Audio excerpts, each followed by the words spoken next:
Hello friends, रोजगार with Kritika में आप सभी का स्वागत है। कैसे आप सब? आशा करते हैं आप सब बच्चे अंदर यूपीटीटी एग्जाम के प्रिपरेशन भी अच्छे से कर रहे होंगे।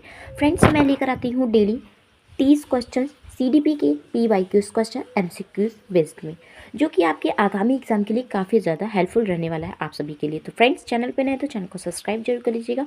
साथ ही फ्रेंड्स, कभी कभी वीडियोस मेरी नहीं आती है तो इसके लिए ये मतलब मत सोचिएगा फ्रेंड्स कि मेरी वीडियोस क्यों नहीं है। कभी कभी कोई प्रॉब्लम हो जाती है तो इसलिए वीडियोस नहीं आती, बट डेली आप सभी को जो मेरी वीडियोस देखने के लिए मिलती है वो देखने के लिए मिलती है दोपहर के 12 बजे। सबसे फर्स्ट क्वेश्चन की बात करें तो पहला क्वेश्चन है जिसमें दिया गया है डिसलेक्सिया का संबंध है पढ़ने की अक्षमता से, लिखने की अक्षमता से, या अंकित अक्षमता से, या फिर तार्किक अक्षमता से। तो फ्रेंड्स, आप सभी को बता दें जो ये डिसलेक्सिया होता है ये किससे होती है। ये तो पहले एक तरीके से आपका अधिगम अक्षमता है। अब डिसलेक्सिया होता है आपके पढ़ने की अक्षमता से संबंधित होता है, जिसमें बच्चा जो है आसानी से पढ़ नहीं पाता, उसे प्रॉब्लम होती है जिसे कहते हैं डिसलेक्सिया। वहीं पे अगर हम बोले अंकीय क्षमता में तो वो हो जाती है आपकी डिसकैलकुलिया, जहाँ पे अंकों की गणना आपको करने में प्रॉब्लम हो जाती है, वो होती है अंकीय जो है अक्षमता। ठीक है। और डिस्ग्राफिया आपकी होती है लिखने से संबंधित। ठीक है। तो फ्रेंड्स, ये रहा पहले क्वेश्चन का ऑप्शन 1 राइट आंसर।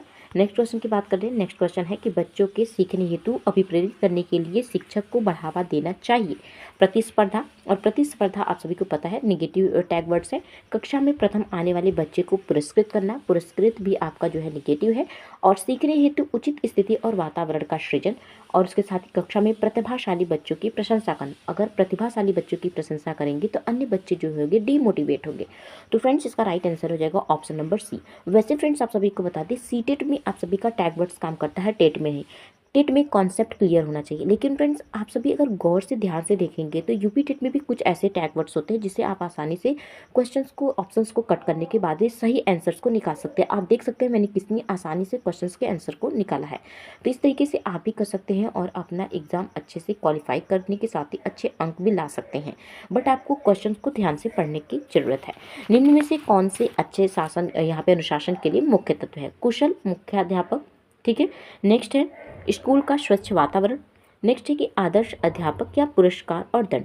तो फ्रेंड्स, इसमें जो है सभी घटक इंपॉर्टेंट है। किस तरीके से? अब पुरस्कार और दंड आप सोचेंगे कि दंड तो नेगेटिव है। तो फ्रेंड्स, अगर बच्चा कुछ ऐसे कार्य करता है जब वो गलत हो तो वो भी जो है बच्चे के लिए दंड देना जरूरी है, वरना बच्चे जो है अपने अकॉर्डिंग किसी को, अगर कमजोर वर्ग का बच्चा है तो बड़े लोग क्या करते हैं, कॉलेज वगैरह में आप सभी ने देखा होगा कि वो दबाव डालते हैं। तो बच्चे को दंडित करना ये जो है एक जो होता है अनुशासन के अंतर्गत ही आता है। तो ये जो है चारों आंसर्स यहाँ पे ऑप्शन से सही हो जाएंगे 1 2 3 4। और 1 2 3 4 किसमें दिया गया है? ये सभी ऑप्शन नंबर डी। तो फ्रेंड्स, ऑप्शन नंबर डी इसका राइट आंसर हो जाएगा। नेक्स्ट क्वेश्चन है क्वेश्चन नंबर 4, जिसमें दिया गया कि एक आदर्श अध्यापक में पाया जाने वाला गुण है। एक आदर्श अध्यापक में कौन सा गुण पाया जाता है? लोकतांत्रिक दृष्टिकोण, विषय वस्तु पर अधिकार, बाल मनोविज्ञान का ज्ञान, या फिर उपरोक्त सभी। तो फ्रेंड्स, इसका राइट आंसर हो जाएगा उपरोक्त सभी, क्योंकि शिक्षक में ये आदर्श अध्यापक में ये सारे गुण देखने के लिए मिलता है, जिसमें मिलते हैं, जिसमें आप सभी को बता दें विषय का पूर्ण ज्ञान होता है। एक तरीके से शिक्षक के अंदर आदर्शवादी आचरण होता है, बच्चे को समान तरीके से देखते हैं, भेदभाव नहीं करते, और सभी बच्चों को समान शिक्षण कौशल के माध्यम से पढ़ाते हैं, शिक्षण कौशल का उपयोग करके पढ़ाते हैं। ये सारे गुण जो है एक आदर्श अध्यापक में होते हैं, और ये है ऑप्शन नंबर डी इसका राइट आंसर हो जाएगा। नेक्स्ट क्वेश्चन की बात करें क्वेश्चन नंबर 5, जिसमें दिया गया है कि पिछड़ा बालक वह है जो, ये एक स्टेटमेंट है और किसने कहा है वो आप सभी को बताना है। ठीक है। पिछड़ा बालक वह है जो पाठशाली जीवन के मध्य 10 से 11 वर्ष में अपनी आयु के अनुरूप सामान्य कक्षा में नीचे के कक्षा का कार्य न कर सके। यह कथन किसका है? तो यहाँ पे पिछड़ा बालक को बताया गया है। एक तरीके से इनकी डेफिनेशन भी हो गई, और पिछड़ा बालक किसे कहते हैं वो भी आप आसानी से समझ लेंगे। तो फ्रेंड्स, इसका राइट आंसर हो जाएगा सिरिल बर्ट ने कहा है कि जो बच्चे अपने उम्र, जैसे आप कक्षा 3 में और कक्षा 2 के ही अगर क्वेश्चंस को सॉल्व नहीं कर पाते हैं तो वो होते हैं पिछड़े बालक के अंतर्गत आते हैं। और ये किसने कहा है? सिरिल बर्ट ने। ऑप्शन नंबर ए इसका राइट आंसर हो जाएगा। नेक्स्ट क्वेश्चन करते बात कर लेते हैं क्वेश्चन नंबर 6, जिसमें दिया गया है कि आपकी कक्षा में एक बच्चा रोज आपको परेशान करने के लिए अप्रासंगिक प्रश्न पूछता है, आप क्या करेंगे? प्रधानाध्यापक से शिकायत करेंगे, उसे डांटेंगे, उससे बातचीत करेंगे, या उसके माता पिता से शिकायत करेंगे? तो फ्रेंड्स, इसका राइट आंसर हो जाएगा ऑप्शन नंबर सी, उससे बातचीत करेंगे। ठीक है। नेक्स्ट क्वेश्चन की बात कर लेते हैं। पियाजे के संज्ञानात्मक विकास से क्वेश्चंस पूछे गए हैं, और ये कई बार क्वेश्चंस जो है वो पूछे जाते भी हैं, और मैंने कई बार आप सबको बताया भी है। एक ट्रिक मैंने आप सबको बताया होगा, जब क्वेश्चंस में ही अमूर्त एवं तार्किक चिंतन की बात कर दिया है तो आप समझ सकते हैं कि अमूर्त संक्रियात्मक अवस्था होगा इसका। इससे अलग कुछ भी नहीं फ्रेंड्स। इसलिए तो बहुत ही सरल क्वेश्चन था कि क्वेश्चंस में ही इसका आंसर छिपा हुआ है। और इसकी उम्र की बात करें तो 11 से 15 वर्ष या कहीं कहीं पे 14 वर्ष भी दे देता है। तो दोनों आपको याद रखना है। इसको जो है अमूर्त संक्रियात्मक अवस्था को एक अन्य नाम से भी जानते हैं, जिसको बोलते हैं औपचारिक संक्रियात्मक अवस्था। ये आपको पता होना चाहिए कि इसे औपचारिक संक्रियात्मक अवस्था भी कहा जाता है। तो ऑप्शन नंबर सी इसका राइट आंसर हो जाएगा। नेक्स्ट क्वेश्चन है क्वेश्चन नंबर 8, जिसमें दिया गया है कि एनसीएफ 2005 की संस्तुतियों के अनुसार कक्षा एवं यहाँ पे सॉरी फ्रेंड्स, कक्षा 1 एवं कक्षा 2 के विद्यार्थियों के लिए मूल्यांकन का तरीका होना चाहिए किस तरीके से? लिखित की निरंतर संस्कृति की निरंतरता को बनाए रखना। यहाँ पे एक मिनट फ्रेंड्स, क्वेश्चन नंबर 8 है। तो यहाँ पे लिखा कि लिखित परीक्षा के आधार पर और मौखिक परीक्षा के आधार पर, लिखित एवं मौखिक परीक्षा के आधार पर या श्रेणी के आधार पर। तो श्रेणी के क्रम के आधार, यहाँ श्रेणी के आधार पर, तो ऑप्शन नंबर जो डी है, जिसको बोल सकते हैं फ्रेंड्स श्रेणी के आधार को ही बोला जाता है, प्रेक्षण के आधार पर। ठीक है, आप सभी को मैं जो जिस नाम से जाना जाता है वो भी बताती रहती हूँ, ताकि आपको अगर ये चीज़ दे दे तो आप परेशान ना हो। श्रेणी के आधार पर या प्रेक्षण के आधार पर, ये ऑप्शंस जो है डी इसका राइट आंसर हो जाएगा। क्वेश्चन नंबर 9, जिसमें कहा गया है संस्कृति के पर शिक्षा का क्या प्रभाव पड़ता है? संस्कृति की निरंतरता को बनाए रखना और संस्कृति के हस्तांतरण में सहायता करना, संस्कृति का परिष्करण या उपरोक्त सभी। ऑप्शन नंबर डी इसका राइट आंसर हो जाएगा, उपरोक्त सभी। नेक्स्ट क्वेश्चन है कि कोमल शिल्प उपागम संबंधित है रेडियो से, दूरदर्शन से, कंप्यूटर से या फिर मनोवैज्ञानिक सिद्धांतों के अनुप्रयोग से। तो फ्रेंड्स आप सभी समझ सकते हैं कि जब आप सीडीपी पढ़ रहे हैं तो मनोवैज्ञानिक सिद्धांतों के बारे में ही आपको देखने के लिए मिलेंगे। तो कोमल शिल्प जो होता है उपागम, कोमल शिल्प उपागम पूरा देख लेते हैं फ्रेंड्स। ये जो होता है मनोवैज्ञानिक सिद्धांतों के अनुप्रयोग से संबंधित है। ऑप्शन नंबर डी इसका राइट आंसर हो जाएगा। नेक्स्ट क्वेश्चन की बात कर लेते हैं, क्वेश्चन नंबर 11, जिसमें कहा गया कि एक शिक्षक का भावनात्मक बुद्धि लब्धांक ऊंचा है, इसका तात्पर्य है कि वह उच्च बुद्धि वाला व्यक्ति जो है भावनात्मक शिक्षक के बारे में कहा गया तो वह उच्च बुद्धि वाली है, या फिर वह उच्च अनुशासित है, या वह हार्ड परिश्रमी वाली है, या वह संतुलित व्यवहार रखती है। तो फ्रेंड्स वह संतुलित व्यवहार, मतलब दोनों बच्चों, चाहे उच्च वर्ग का बच्चा हो, चाहे निम्न वर्ग का, या कम शिक्षित बच्चा हो, अधिक शिक्षित बच्चा, दोनों के लिए अनुकूलित व्यवहार रखती है, वही इसका राइट आंसर हो जाएगा।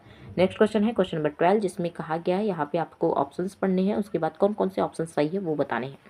तो इसमें दिया गया है कि निम्नलिखित में से विषय वस्तु परीक्षाओं के गुण से संबंधित है, कौन सा संबंध रखता है? ठीक है, तो इनका अंकन शीघ्रता एवं सुगमता से किया जाता है। नेक्स्ट है, ये परीक्षकों के व्यक्तिगत प्रभाव से प्रभावित नहीं होते हैं। नेक्स्ट की वस्तुनिष्ठता के कारण ये अधिक विश्वसनीय एवं वैध होते हैं। और नेक्स्ट कह रहा है कि उपयुक्त में से कोई नहीं। तो फ्रेंड्स ये तीनों ऑप्शन सही है, लेकिन ये गलत है, यानी कि 1, 2, 3। ऑप्शन नंबर बी इसका राइट आंसर हो जाएगा। नेक्स्ट क्वेश्चन है कि विद्यालय का कार्य होता है संस्कृति का संरक्षण, संस्कृति का परिष्करण, संस्कृति के नए प्रतिमानों का निर्माण, या फिर उपरोक्त सभी। और आप सभी को पता ही होगा जब भी उपरोक्त सभी वाले ऑप्शंस आते हैं वो बहुत ही अच्छे होते हैं, क्योंकि उसमें सारे क्वेश्चन ज़्यादातर सही होते हैं। तो उपरोक्त सभी इसका राइट आंसर हो जाएगा।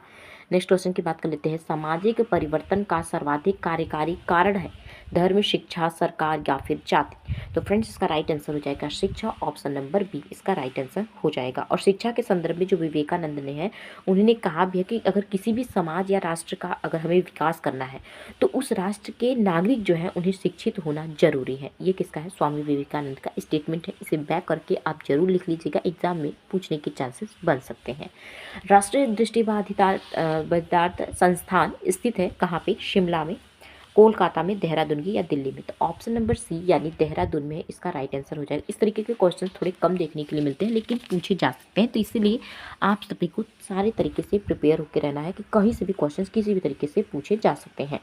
नेक्स्ट क्वेश्चन है, शिक्षा की प्रक्रिया के अंग होते हैं शिक्षक, शिक्षार्थी, पाठ्यक्रम, और आप सभी को पता है ये तीनों होते हैं। तो इसका राइट आंसर हो जाएगा ऑप्शन नंबर डी, जिसको आपने एक डायग्राम के थ्रू पढ़ा होगा। और काफ़ी ज़्यादा ये डायग्राम अगर आपके माइंड सेट में एकदम सेट हो चुका है माइंड में, तो आप कभी भूल ही नहीं सकते कि जो है इस तरीके से भी अगर क्वेश्चन पूछ लिया जाए तो आप आसानी से क्वेश्चन को सॉल्व कर सकते हैं। ठीक है, तो ये आपको क्रम पता होना चाहिए और उसके साथ ही इसका डायग्राम भी आपको पता होना चाहिए।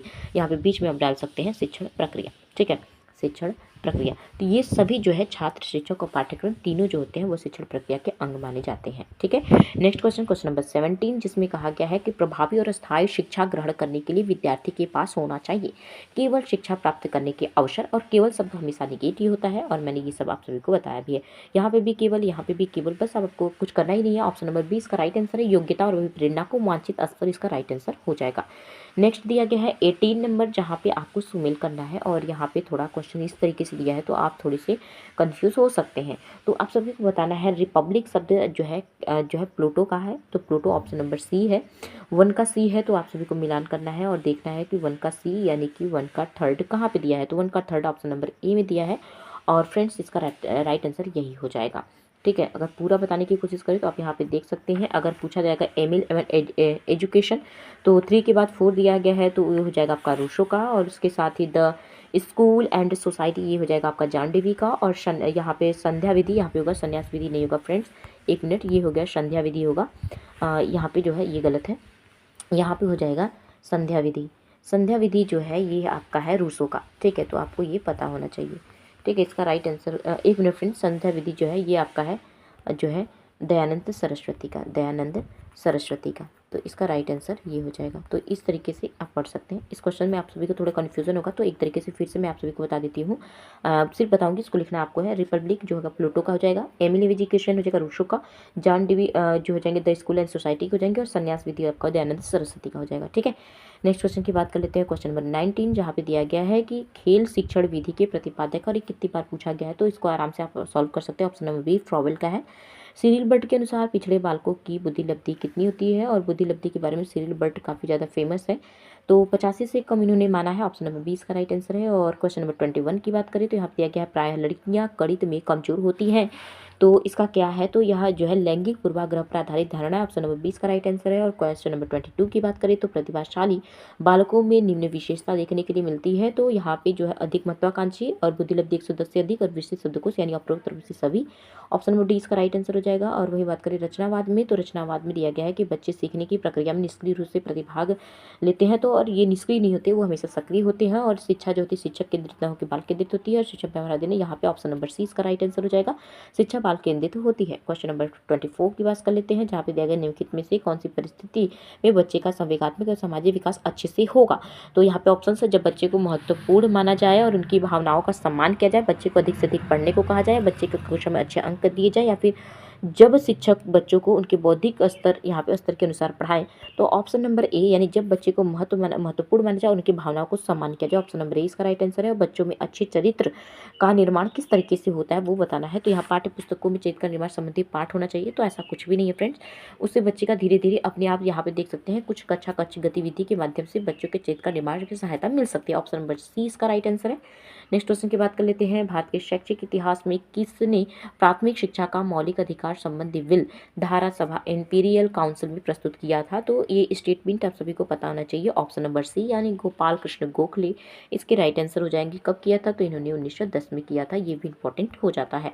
नेक्स्ट क्वेश्चन की बात करें तो मूल्यांकन से अभिप्राय है छात्रों की आवश्यकताओं का पता लगाना, छात्रों की बुद्धि लब्धि का पता लगाना, या फिर छात्रों के अधिगम के सफलता व असफलता का अध्ययन करना, या फिर स्वास्थ्य परीक्षण का, तो ऑप्शन नंबर सी यानी छात्रों के अधिगम और सफलता या असफलता का अध्ययन करना, ऑप्शन नंबर सी मूल्यांकन के द्वारा यह पता लगाया जा सकता है। ठीक है, मूल्यांकन किस तरीके से होता है, वार्षिक भी होता है, अर्धवार्षिक भी होता है, और मासिक भी होता है। आप एक टेस्ट लेकर भी बच्चे का मूल्यांकन कर सकते हैं। वैसे ज़्यादातर जो है वार्षिक वाला मूल्यांकन काफ़ी मान्य होता है, क्योंकि वार्षिक पेपर आपने दिया भी होगा, आप सभी को पता होगा वो मूल्यांकन हर क्षेत्र में होता है। ऐसा नहीं है कि सिर्फ पेपर के माध्यम से ही आप खुद का मूल्यांकन खुद से कर सकते हैं। जैसे अगर आप खाना पका रहे हैं, उसमें भी आप अगर नमक टेस्ट कर रहे हैं, तो वो देखना पड़ता है कि कैसा आप मूल्यांकन कर पा रहे हैं, कि आपने जो है नमक टेस्ट सही डाला है नहीं।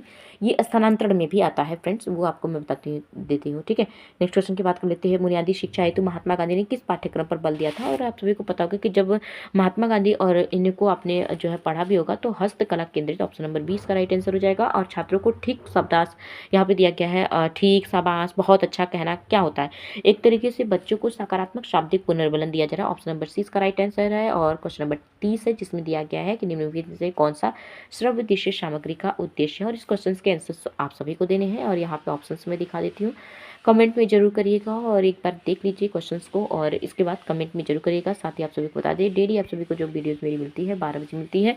कुछ प्रॉब्लम रहती है फ्रेंड्स, जिसकी वजह से वीडियोस नहीं आता है, इसलिए आप निराश मत हुआ करिएगा, अभी टेट होने में एक समय है, बाकी मैं कंटिन्यू बनने की कोशिश जरूर करूँगी। कुछ प्रॉब्लम हो जाती है तो वीडियोज़ नहीं आ पाती है, बट आप जो है हमारे चैनल पर बने रहिएगा। और कैसी लगी आप सभी को मेरा ये प्रयास और सेशन, वीडियो कैसे लगा इसे शेयर करिएगा, वीडियो को लाइक करिएगा, और इसके साथ ही हमें भी सपोर्ट करिएगा।